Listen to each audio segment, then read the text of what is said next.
நாகப்பட்டினத்தை சார்ந்த காதர் ஷெரீப் என்கிற சகோதரர் ஒரு கேள்வி எழுப்பியிருக்கிறார். சில பெண்கள் முகத்திரை அணிவதற்கு பதிலாக முகத்திரைக்கு மாற்றாக மாஸ்க் அணிந்து கொண்டு இருக்கிறார்கள். முகத்திரை அணியக்கூடாது என்கிற பார்வை அதை இஸ்லாம் சொல்கிற காரணத்தினால் மாஸ்க் அணிவதை மார்க்கம் தடை செய்யல, அதனால நாங்கள் அணிகிறோம் என்று அவர்கள் சொல்கிறார்கள். ஆனால் அவர்களுக்கு உடல்நலம் எந்த பாதிப்பும் இல்லை என்றாலும் கூட இதற்கு மாற்றாக இதை அணிந்து கொள்கிறார்களே, இப்படி அணிந்து கொள்ளலாமா என்று கேட்கிறார். பொதுவாக நம்முடைய இஸ்லாமிய சமுதாய மக்களிடத்தில் ஒரு குறிப்பிட்ட சாரார் முகத்தையும் நாம் மறைத்து வெளியேற வேண்டும் என்கிற ஒரு அடிப்படையில் செயல்படுவதை நாம் பார்க்கிறோம். ஆனால் இப்படி முகத்திரை அணிவதை பொறுத்தவரை உலக அளவில் இது இஸ்லாத்திற்கு எதிராக வைக்கப்படுகிற விமர்சனங்களில் ஒன்றாக இருக்கிறது என்பதையும் நாம தெரிந்து கொள்ள வேண்டும். அது மட்டுமல்லாமல் மிக முக்கியமானது என்ன அப்படின்னா, இப்படி இஸ்லாம் நமக்கு எந்த விதத்திலையும் முகத்திரை அணிய வேண்டும் என்றோ அல்லாஹ்வுடைய தூதர் காலத்தில் யாரும் அணிந்திருந்து அதை அல்லாஹ்வுடைய தூதர் அனுமதித்தோ அப்படியான எந்த ஒரு அடிப்படையும் நாம பார்க்க முடிவது இல்லை. மாறாக அல்லாஹ்வின் தூதர் முகம், கை, கால் இது தவிர ஏனைய பாகங்களை பெண்கள் மறைக்க வேண்டும் என்கிற வழிகாட்டுதலை வழங்கியிருக்கிறார்கள் என்று நாம் பார்க்கிற போது, அப்ப இந்த முகத்திரை அணிகிற ஒன்றை நாம தவறு என்கிற ஒரு அடிப்படையில இதை அணுக வேண்டும். இப்ப இதுல என்ன கேள்வி எழுப்பப்படுது அப்படின்னா, இப்ப முகத்திரை தவறு என்று சொல்லப்படுவதனால மாஸ்க் அணிகிற அந்த பழக்கம் சமீப காலமாக இருக்கிறத ஒட்டி உடல்நலம் சரியில்லை என்றால் மாஸ்க் அணிவதில் பிரச்சனை இல்லை, அதை காரணமாக வைத்து. ஆனா இப்ப கேள்வி என்ன அப்படின்னா, முகத்திரையை போன்று இப்போ மாஸ்க் அணிந்தா முகத்திரை அணிய கூடாதுன்னா மார்க் அடிப்படையில் அதை தவறு என்று சொல்வதனால அதற்கு ஒரு மாற்றாக மாஸ்க் அணிவது எப்படி என்கிற கேள்வி எழுப்பியிருக்கிறாங்க. பொதுவாக இதை நாம கொஞ்சம் விரிவாக பார்க்க வேண்டிய விஷயம். முகத்திரை என்பது ஏன் நாம் அதை அணியக்கூடாது என்று தெரிந்தால் அதற்கு மாற்றாக இதை செய்வதும் தவறு என்பதை நாம விளங்கிக் கொள்ளலாம். முதல்ல இந்த ஹிஜாப் என்று மக்கள் மத்தியில சொல்லிக் கொள்கிற இந்த வார்த்தை ஹிஜாப் என்பது புழக்கத்தில் நாம் அப்படி வைத்துக் கொள்றோம். ஆனா அதை மார்க்கம் வெவ்வேறு வார்த்தைகள்ல திருமறை குர்ஆனில் அல்லாஹ் நமக்கு அதை சொல்லித் தருகிறான். பொதுவாக நம்முடைய வழக்கத்தில் இருக்கிற ஒரு அடிப்படையில் நாம் பார்க்கிற போது மார்க்கம் சொல்லுகிற அந்த ஆடை முறைக்கு ஒரு குறிப்பிட்ட நிறமோ அல்லது ஒரு குறிப்பிட்ட வடிவமோ நமக்கு கற்பிக்கப்படலை. இப்படித்தான் இந்த நிறத்தில் தான் அணிய வேண்டும், இந்த வடிவத்தில் தான் அமைந்திருக்கணும் அப்படின்னு சொல்லலனாலும் கூட முகம் செயல்படுவதற்குரிய கைகள், முன்கையும் நம்முடைய பாதங்களும் அல்லாத ஏனைய பாகங்கள் மறைக்கப்பட வேண்டும் என்கிற விதத்தில் தான் மார்க்கம் நமக்கு சொல்லி இருக்கிறது.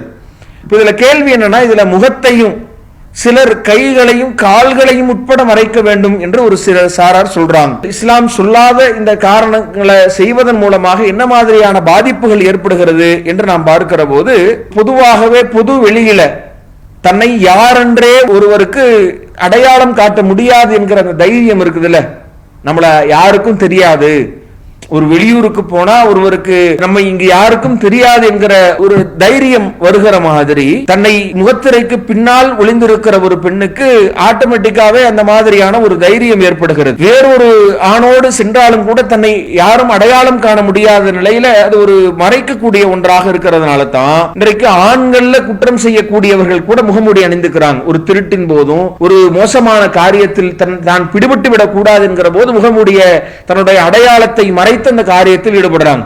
மாட்டிக்கொண்டு செல்கிற போதும் கூட தன்னை அடையாளப்படுத்திக் கொள்ள கூடாது என்கிற காரணத்தினால முகத்தை மறைத்து நீதிமன்றங்களுக்கும் முகத்தை மறைத்து காவல்துறையினிடத்திலையும் செல்கிற ஒரு அடிப்படையை நாம் பார்க்க முடியுது. அப்படியான ஒரு நிலைகள் இருக்கிற போது மார்க்கம் நமக்கு என்ன விதத்தில் வழிகாட்டி இருக்கிறதோ அதற்குள்ளாக நம்முடைய செயல்பாடுகளை அமைத்துக் கொள்வதுதான் நாம மார்க்க விஷயங்களை சரியாக பின்பற்றுகிற ஒரு அடிப்படையாக அமையும் என்பதை நாம் தெரிந்து கொள்ளணும். இந்த அடிப்படையில் இறைவன் நமக்கு என்ன கட்டளையிட்டு இருக்கிறான் என்று நாம் பார்க்கிற போது சூரத்துல் அஹ்ஸாபினுடைய 59வது வசனத்தில் நீங்க பார்க்கலாம். அல்லாஹ் சொல்லுகிறான், யா அய்யுஹன் நபி, நபியே, குல்லி அஸ்வாஜிக, உம்முடைய மனைவியாருக்கும், வ பனாத்திக, உம்முடைய புதல்வியருக்கும், வ நிசாயில் முஃமினீன, முஃமினான பெண்களுக்கும், யுதினீன அலைஹின்ன மின் ஜலாபிபிஹின்ன, அவர்கள் தங்களுடைய ஜில்பாபுகளை அவர்கள் போட்டுக் கொள்ள வேண்டும், தொங்க விடுமாறு நீங்கள் கூறுவீராக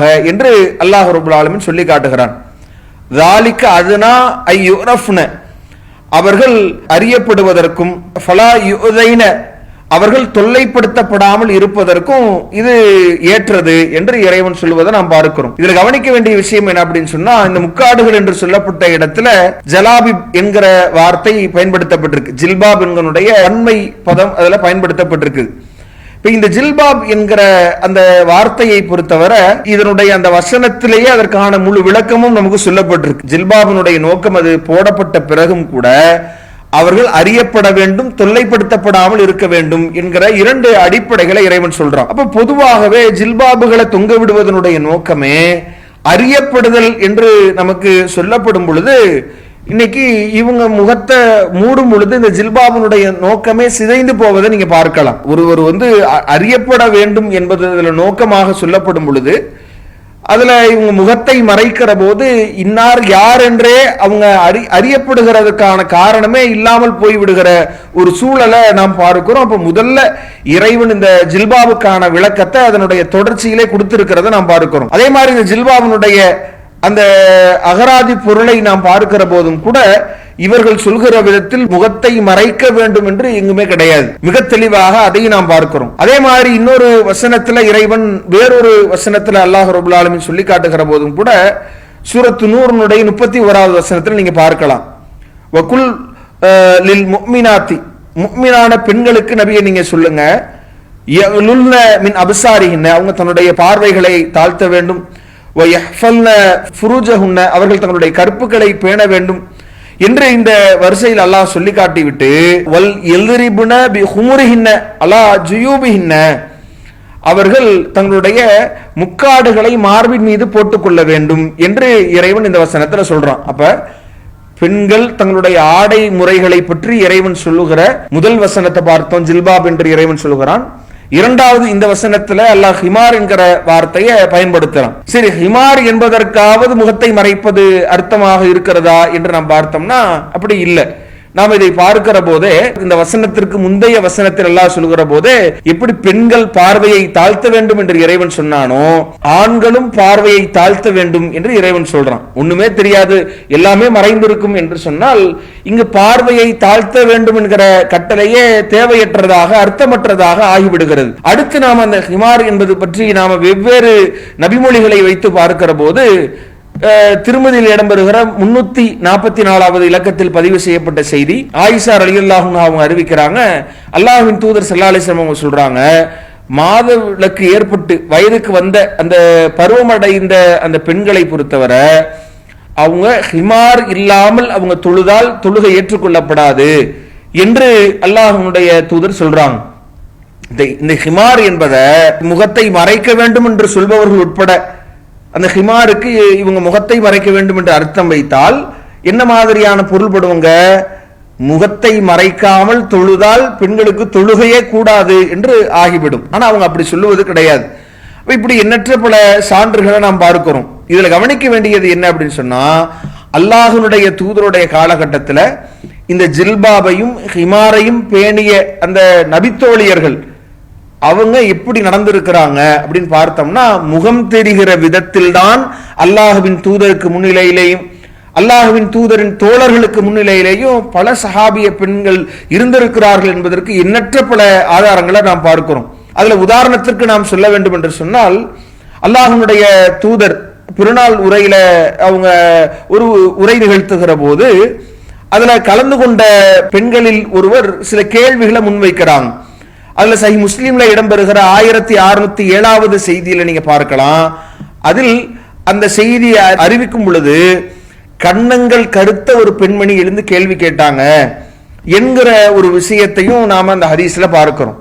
அப்ப இதுல கன்னங்கள் கருத்து இருக்கிற ஒரு பெண் எழுந்து கேட்டாங்க என்று முகத்தை பார்க்காம இப்படி சொல்ல முடிந்தது. அதே மாதிரி நாம் பார்க்கிறோம், புகாரி இடம்பெறுகிற 5030வது இலக்கத்தில் பதிவு செய்யப்பட்ட செய்தியில அல்லாஹ்வின் தூதர் அமர்ந்திருக்கிற, தோழர்கள் அமர்ந்திருக்கிற நேரத்தில் ஒரு பெண் தன்னுடைய மன வாழ்க்கைக்காக கேட்டு வர்றாங்க. அவங்கள பார்த்து அல்லாஹ்வின் தூதர் வேறொருவர், ஒரு நபித்தோழர் அவங்களை திருமணம் முடிக்கக்கூடிய நேரத்தில் அவங்களுக்கு திருமணம் உடனடியாக முடித்து வைக்கிறார்கள் என்கிற ஒரு நிலையை பார்க்கிறோம். அவங்க பார்க்கும் விதத்தில் வந்தார்கள் என்பதை அந்த செய்தியில நாம பார்க்க முடியுது.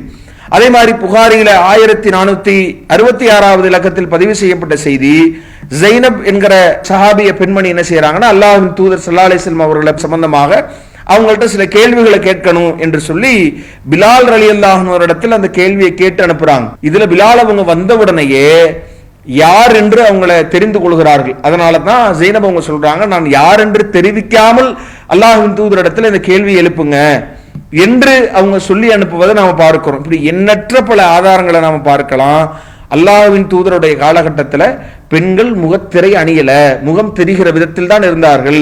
அவங்க செயல்படுவதற்கான கைகள் திறந்திருந்தது, அவங்க நடப்பதற்கான கால்கள் அதை மார்க்கம் அனுமதித்திருக்கிறது. இதை தவிர்த்து ஏனைய பாகங்கள் தான் மறைக்கப்பட்டிருந்தது என்பதை நாம இத்தனை செய்திகள் வாயிலாக அறிந்து கொள்ள முடியுது. இப்ப பிரத்யேகமாக திருமறை குர்ஆனுடைய 33வது அத்தியாயத்தினுடைய 54வது வசனத்துல ஹிஜாப் என்று அந்த சட்டத்தை நபி அவர்களுடைய மனைவிமார்களுக்கு மட்டும் உரிய பிரத்யேக சட்டமாக இறைவன் சொல்லி இருக்கிறதை நாம் பார்க்கிறோம். அதுல நீங்க பார்க்கும் பொழுது அல்லாஹ் சொல்லி காட்டுகிறான், இதா சஅல்துமுஹுன்ன மதான் ஃபஸ்அலுஹுன்ன மின் வராய் ஹிஜாபின், நபிமார்களான மனைவிமார்களிடத்தில் நீங்கள் கேள்வி கேட்பதாக இருந்தால் திரைக்கு அப்பால் இருந்தே கேள்வி கேட்க வேண்டும் என்று அல்லாஹ் உத்தரவிடுகிறான்.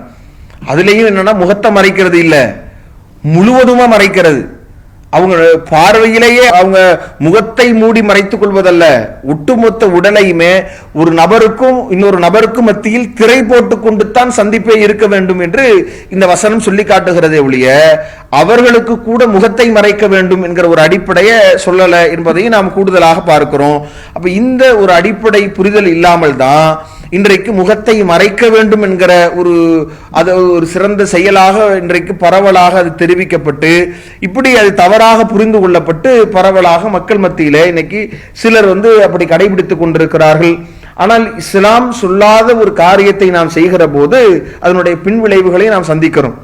அது ஒரு மோசமான காரியமாக இன்றைக்கு பல விமர்சனங்களுக்கு உள்ளாக்கப்படுகிற அளவிற்கு அது மோசமானதாக இருக்கிறது. ஏன்னா இன்னைக்கு முகத்தை மறைத்து கொண்டு பல தவறுகளில் ஈடுபடுகிற போது நாம் யார் அதில் ஈடுபட்டார் என்று அடையாளம் காண முடியாத நிலை ஏற்படுகிறது. அதுல ஒரு பெரிய பாதுகாப்பு கேள்விக்குறியாக்கப்படுகிற ஒரு சூழ்நிலை ஏற்படுது. பல தவறுகளுக்கு துணை போவதற்கு இந்த முகத்தை மூடுகிற இந்த ஒரு கவசத்தை இன்றைக்கு சமூக விரோதிகள் கையில் எடுக்கிறார்கள். இது மாதிரியான அடிப்படைகளை கவனத்தில் கொண்டு நாம இந்த முகத்தை மறைப்பது மார்க்கம் எந்த விதத்திலையும் ஊக்குவிக்கவில்லை. அதை இஸ்லாம் நமக்கு வலியுறுத்தல் என்கிற ஒரு தெளிவான பார்வை நமக்கு இருக்க வேண்டும். அப்படி இருக்கிற போது நாம் இது எதாவது வேறு வகையில் இதை நாம சரி காண முடியுமா என்ற நிலையில நம்ம முகத்தை நாம இப்படி இல்லாம இதை வைத்து மறைத்துக் கொள்ளலாம், அல்லது மாஸ்க் போட்டுக்கலாம், அல்லது வேறு எதையாவது ஒன்றை செய்து கொள்ளலாம் என்கிற மாதிரியாக நாம் அலட்டிக் கொள்ள வேண்டிய அவசியம் இல்லை.